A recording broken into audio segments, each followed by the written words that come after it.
Magandang araw sa inyong lahat, mga giliw naming tagapakiling. Narito po ang isa na namang kasaysayan na aming ihahandog sa inyo sa linggong ito. Liham kasaysayan na kapupulutan ninyo ng aral sa buhay. At ngayon, narito po ang unang yugto ng liham kasaysayan na ipinadala ni Daryl. Dito sa ating dulang. Love and Memories.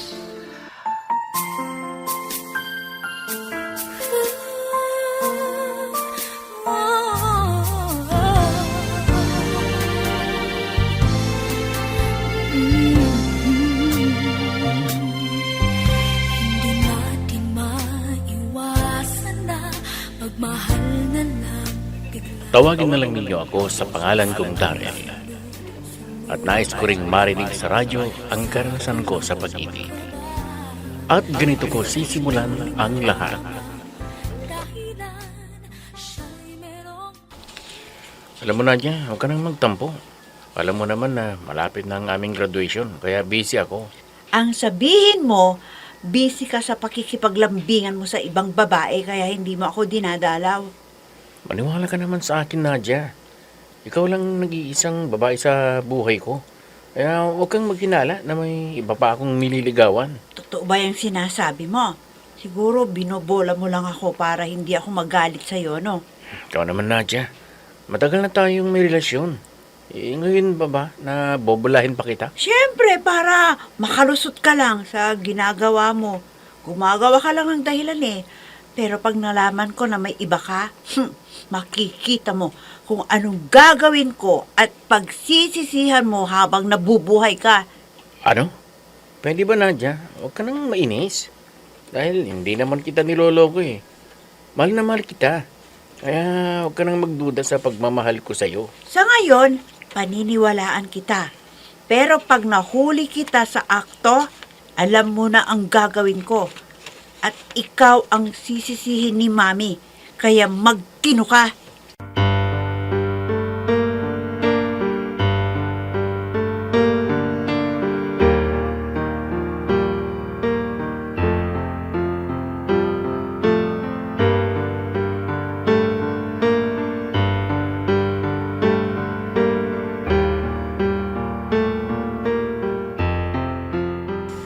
Oh, Nadia, mabuti at umuwi ka na. O ano, nakapag-usap ba kayo ni Daryl? Saan ba siya pumunta? At hindi ka niya dinalaw dito? Opo, Lola. May dahilan na naman siya. Pero ewan ko ba, kinakabahan ako eh. Parang hindi siya nagsasabi ng totoo. Apo, kailangan na magtiwala ka sa kanya para hindi kayo mag-away at maging maayos ang inyong relasyon. Hindi ko talaga maiwasan ang mag-isip ng masama, Lola. Dahil hindi siya tumutupad sa pangako niya. Sabihin na dadalaw pero lagi siyang palpak. Hayaan mo lang yun, Apo. Dahil wala kang mang nakikita eh. Dapat may ebidensya ka bago ka mambintang. Ewan ko ba, Lola, pero alam ko may ginagawang kalokohan na ang Daryl na yun. Oo, sige, tama na, Apo. Para hindi ka magkaproblema. Kung sakaling may iba siyang nililigawan, bahala siya. Dahil hindi ka naman ang mawawalan ng ibang liligaw sa'yo. Dahil may itsura ka. At malapit ka nang gagraduate sa kurso mo. Opo, Lola, huwag kayong mag-alala. Hindi ko naman pinapabayaan ang aking pag-aaral eh. Para hindi magalit si Mami sa akin na naghihirap sa trabaho doon sa abroad.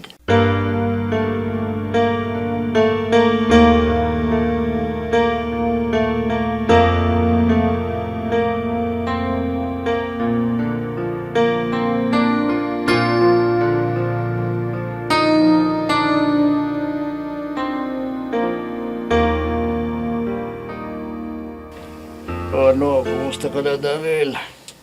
Kailan bang graduation niyo, ha? Sa susunod na buwan na, Daddy. At kailangan na dadalo kayo para masaya naman ako. Aba, oo naman, iho.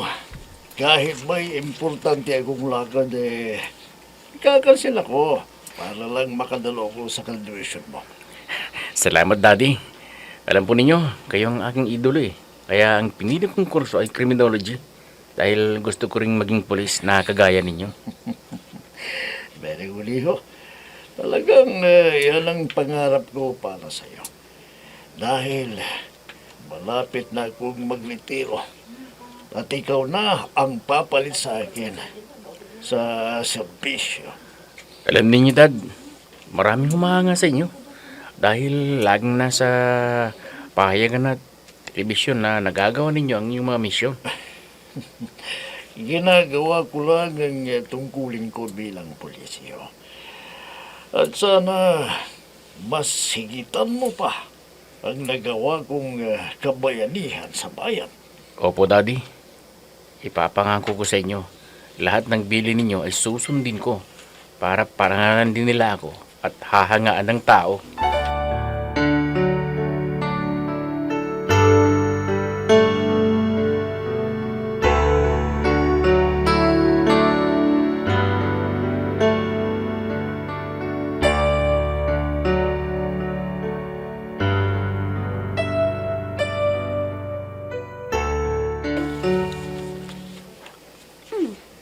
Ito ang hirap sa trabaho ko. Puro gabi ako lumalabas at araw natutulog. Kung wise lang sana ang mga magulang ko, siguro hindi ko daranasin ang hirap ng buhay. Baka nakapag-aral pa ako sa kolehiyo. Hindi ganito na isang GRO. Kailangan kong magtrabaho para sa aking pamumuhay. Kailan na kaya ako makakaahon sa ganitong trabaho para maging maayos ang buhay ko? Ayoko sana ang ganitong buhay. Pero wala akong magawa, kundi maghintay sa taong mag-aahon sa akin sa aking kalagayan. Pero hindi sigurado na may gustong umibig sa akin, no? Dahil sa uri ng trabaho ko. Nakakahiya. Dahil isa akong bayaran na babae. Talagang walang papatol sa akin. Sana naman, tulungan niyo ko, Diyos ko, para matupad ang pangarap ko na makaahon sa ganitong uri ng trabaho. Sana po.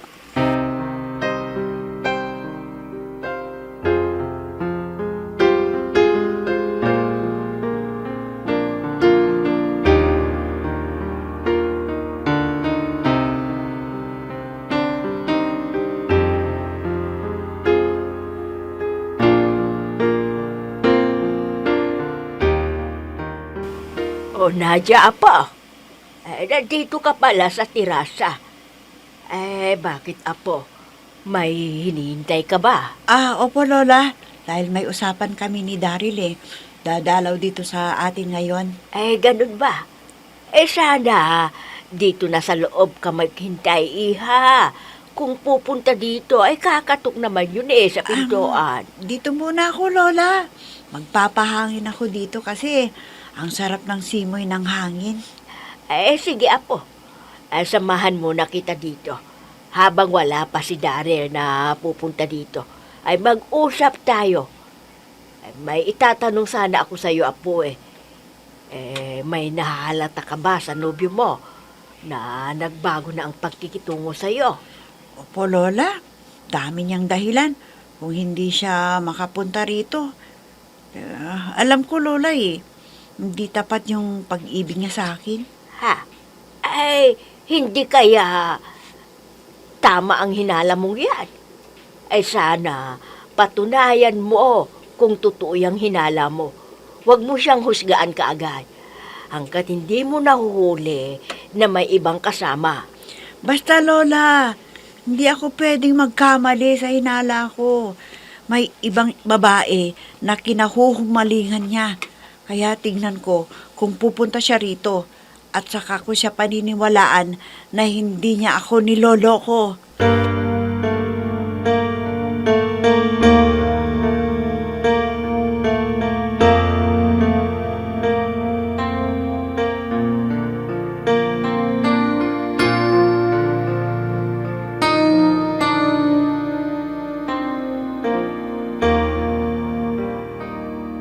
Oh, ano ba, Rose?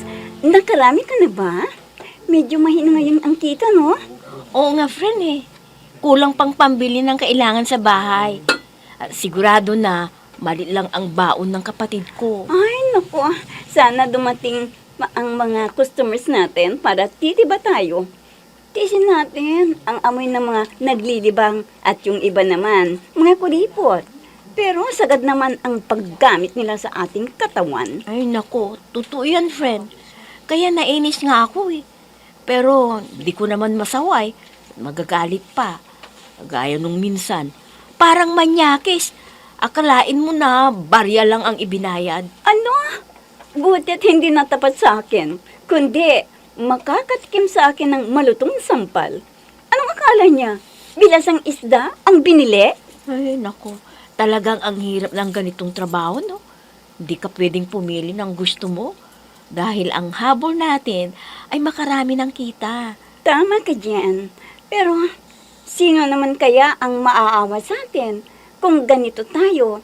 Baka tatanda na tayo sa ganito na walang asenso. Ay nako, wag na tayong mangarap na giginhawa ang buhay. Baka mabigo pa. Hintayin na lang kung ano ang magiging kapalaran natin sa bukas na darating.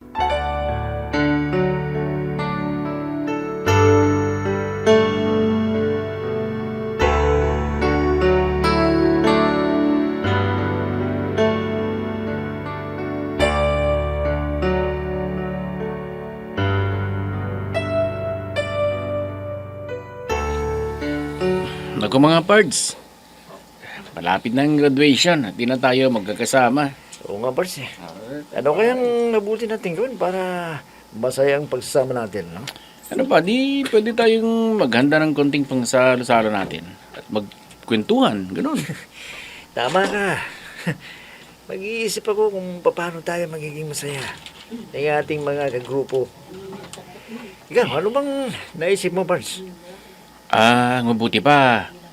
Magpikling tayo sa beach para di na tayo gagastos ng malaki. Pwede rin, pero tanungin ko yung mga ibang kasama natin kung payag sila na kirapin sa beach ang pagbabanding natin. Sige, ikaw ang bahala na magsabi sa kanila sa ating plano para alam ko kung anong gusto nila para masaya ang grupo natin. Okay, Bars. Sana pag-usapan natin na dapat may contact tayo sa isa para malaman natin kung anong kalagayan ng bawat isa sa atin. Ayos, Pards. Tama yung naisip mo. Oh, halika na. Oras na ng ating klase.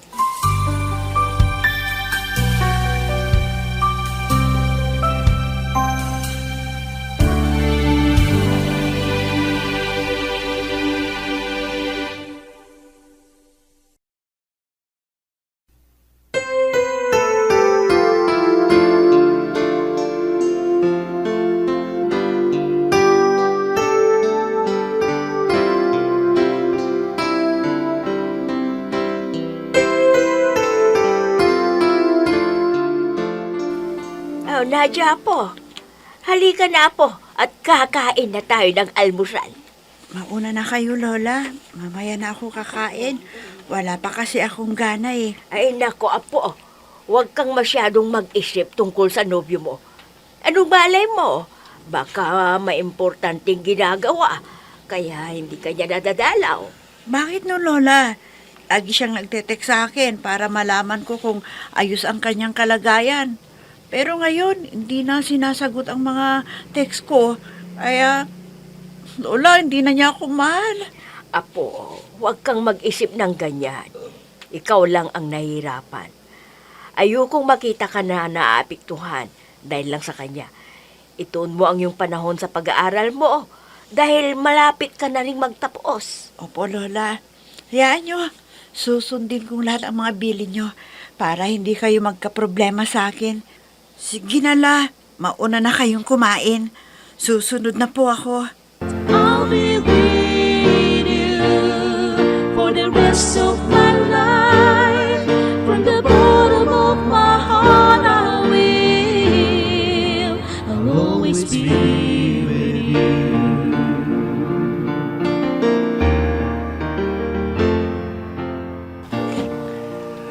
O ano, Daryl? Baka may kailangan ka pang bayaran o kaya bibilhin, ha? Opo, Dad. May mga project pa akong dapat ipasa. Kaya kailangan ko ng bilhin. May sabihin mo sa akin para mabigyan kita ng pera. Dapat maaga kang magpasa ng mga projects ninyo para hindi ka gahulin sa oras. Opo, Pagpasa Dad. ninyo, ha? Ang dami pang requirements ng mga instruction namin eh. Bago pirmahan ang mga clearance namin. Oo naman, anak. Kaya kailangan mong gawin ang lahat ng mga projects ninyo. O kaya kung anong kailangan na ipasa para wala kang problema. O sige, sabihin mo na sa akin para mabigyan na kita ng pera at pambili mo ng mga kailangan na bilhin. Opo, Dad. Nandito na po na nakalista para wala po akong makalimutan at bilhin ko na agad. O sige na, sandali lang at kukuha ko ng pera na kailangan mo para makabili ka na ng mga pangkailangan mo, ha? Ayun na si Dad. Sana dagdagan niya para may pambili ako ng regalo ko kay Nadia. Dahil hindi ko na naman nadalaw. At sigurado, magagalit na naman yun sa akin. Minsan ng isang simpleng ngiti ay mayroong dala. Isang tapat na hangarin at pangakong dakila. Hindi man ito pinapansin, minsa'y Oh, Nadia po, malungkot ka na naman. May problema ba? Kwan po kasi, Lola, na naginip po ako. Parang hindi ko kayang tanggapin kung gano'n ang mangyayari. Totoo bang panaginip? Bakit, Apo? Ano bang napanaginipan mo? Sabihin mo sa akin, para gumaan ang bigat ng dibdib mo. Lola, na naginip kasi ako na may ibang babae daw si Daryl. Kaya napakasakit sa akin yon. Parang tinik sa dibdib ko yun eh. Nadia, Apo, panaginip lang yun. Hindi totoo yun. Siguro, may hinala ka, kaya kahit sa pagtulog mo ay iniisip mo pa rin, di ba? Opo, Lola. Dahil halata naman eh, na nagbago na siya sa akin. Kaya hindi ko alam ang gagawin ko ngayon, Lola. Kailangan na kausapin mo siya ng masinsinan at mahinaon. Para sabihin sa'yo ang totoo. Huwag mo siyang awayin, ha? Hindi ko po alam, Lola, kung mapipigilan ko ang aking sarili. Hindi ko po alam.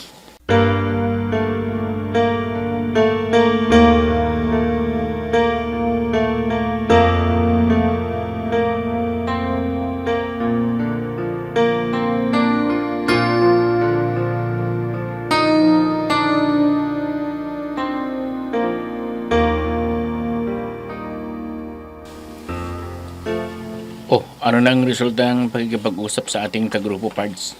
Anong sinabi nila sa plano nating pag-jamming? Ang sabi nila kasi, subukan daw natin na pumunta sa beer house. At uminom tayo ron. Ano? Hindi ko gustong pumunta sa beer house, Pards. Kayo na lang. Ano ka ba naman, Paz? Kailangan na sumama ko. Happy-happy tayo. Subukan natin uminom doon. Maraming magagandang chicks doon. Ha? Hindi ko alam, Pards. Kung sasama ako o hindi. Basta sumama ka. Dahil lang sabi nila, ang hindi sumama, bakla.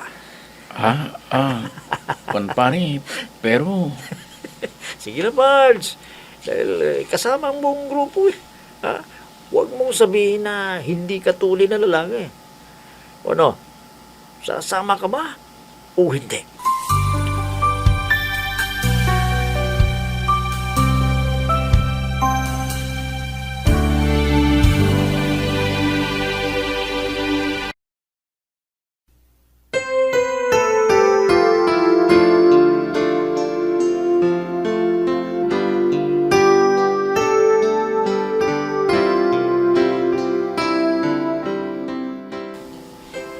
Sumama kaya si Daryl sa sinabing yun na pupunta sila ng beer house.